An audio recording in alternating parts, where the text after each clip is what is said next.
Good morning mga master, mga boss mapagmahal. Isang araw na naman na panibagong fishing adventure natin. Kahit ganito yung kalangitan, no? Ito nga pala mga master, yung dinadaanan namin pagpalabas kami papunta dun sa dagat. Bakit? Ilog ba yan?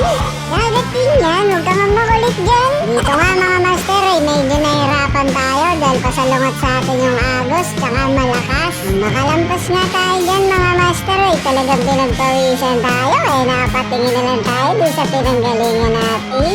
Ilang saglit nga lang mga master, nandito na tayo sa ating spot. Dala na nga pala tayo mga master ng isang box na jig head at saka ilang pirasong soft bait. Pag naubos mo pa naman yan, naiwan ko na lang sa iyo.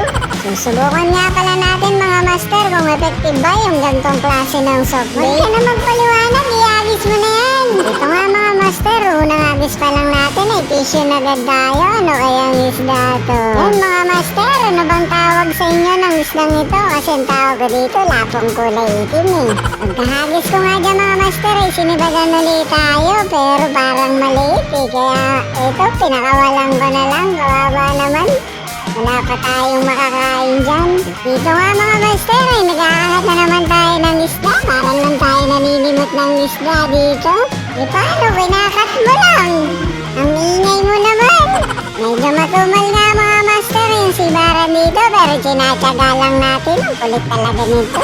Dito nga mga master ay sunod-sunod na talaga yung nahuli natin kasi napaganda yata yung paglipat natin ng pwesto. Pwede nga, mamatay ka man.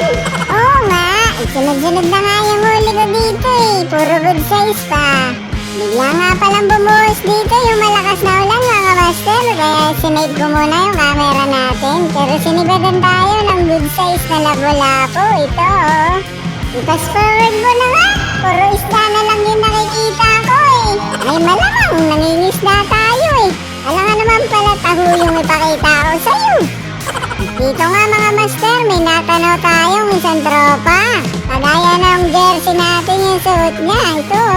Wala naman eh. Ang kulit talaga nito. Dito nga mga master, sinibada na naman tayo ng isang makulit na isda.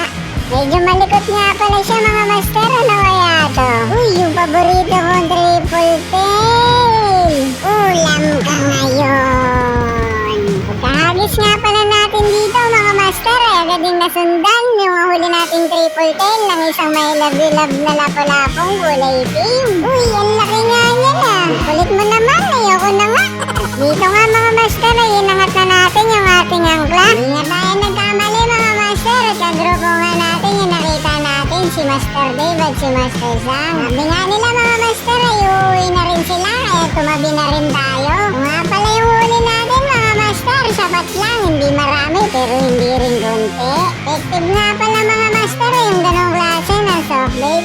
Kung nakaabot ka nga pala mga master sa video na to, ay maraming salamat sa'yo. Bye bye!